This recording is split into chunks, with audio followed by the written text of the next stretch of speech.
जय हिंद दोस्तों, आपका स्वागत है आर्ट्स वाला क्लासेस में। दोस्तों आज अपन अध्याय 3 को जो महाभारत के अपन ने कुछ पॉइंट तो लिख ली थी, उसके बाद से स्टार्ट करते हैं। दोस्तों बात करते हैं समालोचना की। तो अपन ने लास्ट पॉइंट लिखा भी था महाभारत में समालोचना वाला, एक बार उससे फिर रिपीट कर लेते हैं। दोस्तों बात आती है अच्छी तरह से देखना, विश्लेषण करना, समीक्षा करना, निरीक्षण करना, गुण व दोषों की परख करना। मतलब कि कोई भी ग्रंथ लिखा गया है तो दोस्तों उसकी अच्छाई भी होगी, उसकी बुराई भी होगी, उसमें क्या क्या कमियां रही है, क्या क्या चीज़ें और जोड़ी जानी चाहिए थी, या कितने स्तर तक वो उद्देश्य लक्ष्य को प्राप्त कर पाई है। ठीक है दोस्तों। अच्छा, महाभारत की समालोचना किसने करी थी? तो V.S. सुथांकर ने।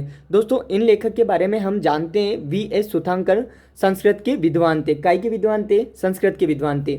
अच्छा, दूसरा पॉइंट इनमें देखें तो महाभारत का समालोचनात्मक संस्करण किसने दिया? V.S. सुथांकर ने। अच्छा, तीसरा पॉइंट हम देखते हैं दोस्तों, तो इनके नेतृत्व में 1919 में एक महत्वाकांक्षी परियोजना की शुरुआत हुई।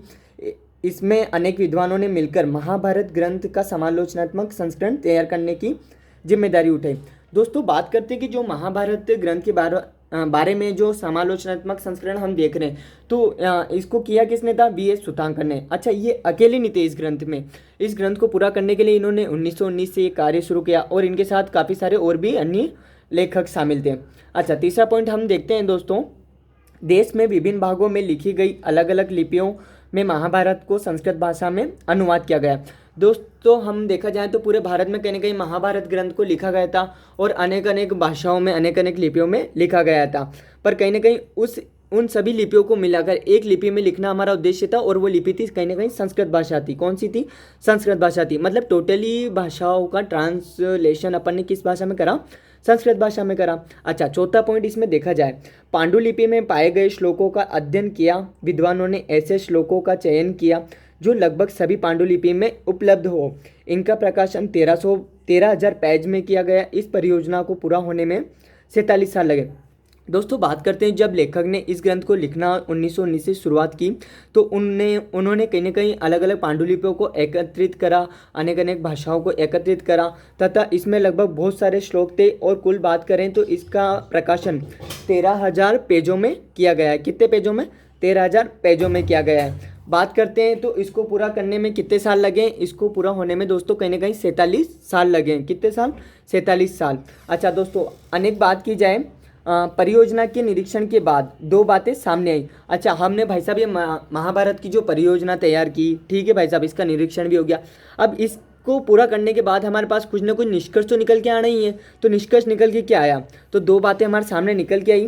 पहली बात तो यह थी कि उत्तर भारत में कश्मीर और नेपाल से लेकर दक्षिण भारत में केरल व तमिलनाडु में सभी पांडुलिपियों में समानता देखी गई। मतलब कि दोस्तों देखो, अपना देश कितना बड़ा है, भारत कितना बड़ा है, उसमें 28 राज्यों का समावेशन है। अच्छा, बात करें तो उत्तर भारत के कश्मीर, नेपाल से लेकर साउथ में अपन को तमिलनाडु, केरल तक भी महाभारत को अलग अलग तरीकों से भी देखा गया है। तो कहीं ना कहीं एक ही तरीका, एक ही स्टोरी, एक ही कहानी, एक ही कथा हमें देखने को मिली। अच्छा, नेक्स्ट आगे बात करते हैं इसमें। ठीक है दोस्तों, अगर इसके दूसरे पॉइंट को देखा जाए तो मुख्य महाभारत की जानकारी लगभग अपन ने देखा तो 13,000 पेजों में थी। बाकी कहीं ना कहीं मुख्य जानकारी जो थी ना, वो आधे से भी कम पेजों में ही रह गई थी। ठीक है। अच्छा, बात करते हैं दोस्तों, बंधुत्व एवं विवाह परिवार क्या होता था। अच्छा, बात करते हैं परिवार उस टाइम क्या होता था, कैसा होता था, कितनी संरचना होती थी, परिवार में कौन कौन सदस्य होते थे, कैसे प्रयोग में लाया गया, तो इसको देखते हैं हम। परिवार समाज की एक महत्वपूर्ण संस्था थी। संस्कृत ग्रंथों में परिवार के लिए कुल शब्द का प्रयोग किया गया है। अच्छा, बात करें तो संस्कृत ग्रंथों में परिवार को किस शब्द से प्रयोग किया गया है? कहीं ना कहीं कुल शब्द से। आपने भी सुना ही होगा कि हम उस कुल के निवासी, उस कुल में रहते हैं। ऐसे परिवार को कहीं ना कहीं क्या बोला जाता था? पहले कुल बोला जाता था। दूसरा पॉइंट देखते हैं इसके, सभी परिवार एक जैसे नहीं होते थे। एक ही परिवार के लोग भोजन तथा अन्य संसाधनों को आपस में बंटवारा कर इस्तेमाल करते थे। दोस्तों आज भी हम ये देखते हैं कि कहीं ना कहीं खाना सभी खाते हैं, पर क्या अपन एक ही थाली में तो नहीं खाते हैं ना, अलग अलग थाली में, अलग अलग बर्तनों में खाना खाते हैं। ठीक उसी प्रकार भी ऐसी ही व्यवस्था थी। परिवार के सभी लोग भोजन तो साथ किया करते थे, पर कहीं ना कहीं अन्य संसाधन, अन्य बर्तनों का क्या करते थे? वो प्रयोग करते थे। अच्छा, तीसरा पॉइंट दोस्तों हम देखें, लोग अपने परिवार में मिलजुल कर रहते थे। ये आज भी देखा जा सकता है, आज की भी सामाजिक व्यवस्था में यही पॉइंट होता है कहीं ना कहीं। परिवार रिश्ते नैसर्गिक और रक्त संबंध माने जाते थे। परिवार का मतलब ही क्या होता है, कहीं ना कहीं परिवार उसे कहा जाता है जिसमें आपस में क्या होता है, रक्त संबंध हो। अच्छा दोस्तों, ये पॉइंट तो हमने परिवार के बारे में पढ़ लिया। अच्छा नेक्स्ट बात करते हैं हम पितृवंशी व्यवस्था। किसके बारे में बात करी हमने, पितृवंशी व्यवस्था। दोस्तों देखिए तो पितृवंशी व्यवस्था क्या थी, ये आपसे 2 नंबर से पूछ सकता है वो। अच्छा, पितृवंशी व्यवस्था एक ऐसी सामाजिक व्यवस्था है जिसमें समाज में पुरुष को अधिक महत्व दिया जाता है। इस व्यवस्था में घर का मुखिया पुरुष होता है। दोस्तों बात करते हैं पितृवंशी व्यवस्था की, तो पितृ सत्तात्मक होती है कहीं ना कहीं, मतलब कि परिवार का मुखिया कौन होगा, पिता होगा। कौन होगा दोस्तों, पिता होगा। अच्छा, पिता के बाद क्या होती थी, अत्यधिक शक्ति होती थी। इस व्यवस्था में पिता के बाद पुत्र को संपत्ति तथा शक्ति प्रदान हो जाती थी। दोस्तों पहले हमने देखा है कि राजा का बेटा ही कहीं ना कहीं राजा होता था, तो उस टाइम की अगर बात की जाए तो घर का मुखिया कौन होता था, पिता होता था। अगर पिता की मृत्यु हो जाती है तो उसके बाद उस घर का उत्तराधिकारी कौन होगा, कहीं ना कहीं उसका पुत्र होगा, और कहीं ना कहीं ज्येष्ठ पुत्र को सर्वाधिक प्राथमिकता दी जाती थी। इसका उदाहरण अगर हमें देखना है तो इसका उदाहरण हमें कहाँ मिलेगा, महाभारत में। महाभारत में भी दोस्तों आपको पता है तो कितने वंश थे, 2 वंश थे, एक तो कौरवों का था, एक पांडवों का था। अच्छा, कुरु वंश से दोनों का संबंध था। अच्छा बात करते तो इनका एक ही जनपद पर शासन था। अब दोस्तों अगर अपन एक चीज़ देखें कि किसी एक ही जगह पर 2 भाइयों का अधिकार हो तो कहीं ना कहीं झगड़ा होना तो निश्चित होता ही है। या ऐसा मान लो कि आप एक देश पर 2 अलग अलग राष्ट्रपतियों या प्रधानमंत्रियों का शासन है तो कहीं ना कहीं दोस्तों झगड़े वाली स्थिति बनती थी। तो महाभारत में भी कुछ ऐसा ही हुआ, इनके बीच भूमि और सत्ता को लेकर युद्ध हुआ और पांडवों की कहीं ना कहीं उसमें क्या होती है, जीत होती है। अधिकतर राजवंश पितृवंशीयता प्रणाली को अपनाते थे।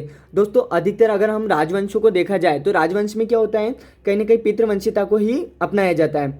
अच्छा दोस्तों बात करते हैं विवाह के नियम। किन के बारे में बात करते हैं अब हम, विवाह के नियम। ऐसा आपसे प्रश्न पूछा जा सकता है कि विवाह के नियमों से आप क्या समझते हैं। तो दोस्तों प्राचीन काल में विवाह 8 प्रकार के होते थे। कितने प्रकार के होते थे, 8 प्रकार के होते थे। अच्छा मुख्यतः की बात की जाए तो कितने प्रकार को माना गया उस टाइम, मुख्यतः 4 विवाह के प्रकार प्रचलित थे। पहला लेते हैं हम बहिर्विवाह पद्धति। दोस्तों इसका मतलब क्या होता था, गोत्र से बाहर विवाह करने की प्रथा को क्या कहा जाता था, बहिर्विवाह की पद्धति कहा जाता। अच्छा नेक्स्ट हम देखते हैं अंतर्विवाह पद्धति।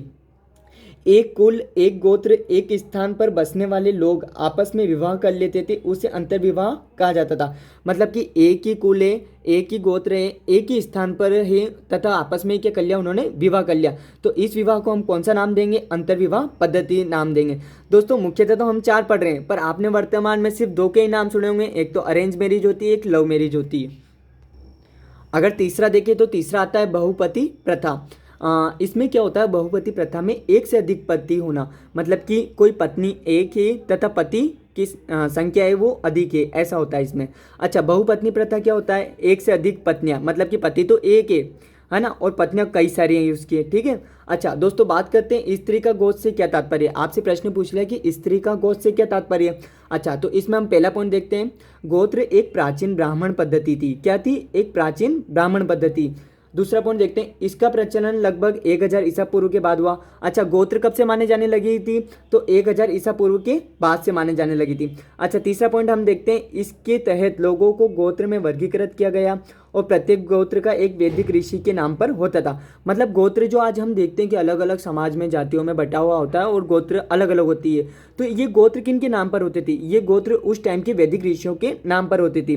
चौथा, गोत्र के सदस्य को ऋषि का वंशज माना जाता था। जैसे मान लो आपकी कोई गोत्र है तो कहीं ना कहीं वो किसी ऋषि का नाम होगा और ऋषि के वंशज आप कहलाओगे। अच्छा पांचवा पॉइंट हम देखते हैं दोस्तों, तो विवाह के 8 प्रकार बताएं जिनमें मुख्य 4 ही थे, जैसे अभी मैंने आपको 4 पहले बता दिए थोड़ी देर पहले। अच्छा बाकी के विवाहों को क्या बताया है, निदित बताया। क्या बताया, निदित बताया। तो ऐसा माना जाता है कि निदित विवाह पद्धति को वह लोग अपनाते थे जो ब्राह्मण नियमों का पालन नहीं करते थे। मतलब कि मुख्यतः तो 4 विवाह होते थे जो कहीं ना कहीं सभी लोग अपनाया करते थे। अच्छा इन 4 के अलावा अन्य 4 विवाह होते थे उनको निदित विवाह कहा जाता था। कौन से विवाह कहा जाता था, निदित विवाह कहा जाता था। उसमें क्या होता था दोस्तों, निदित विवाह वो थे वे लोग अपनाते थे जो कहीं ना कहीं ब्राह्मण नियमों को नहीं मानते थे या उनका पालन नहीं किया करते थे।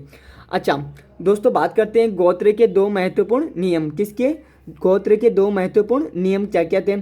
पहला नियम तो ये था, विवाह के बाद स्त्री को अपने पति का गोत्र लगाना पड़ता था।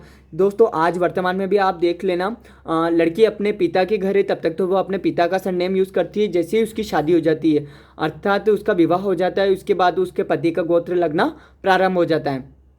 अच्छा दोस्तों, बात करते हैं दूसरे की। दूसरा, एक गोत्र के सदस्य आपस में विवाह नहीं कर सकते थे। दोस्तों अपन ने अक्सर हमारे परिवारों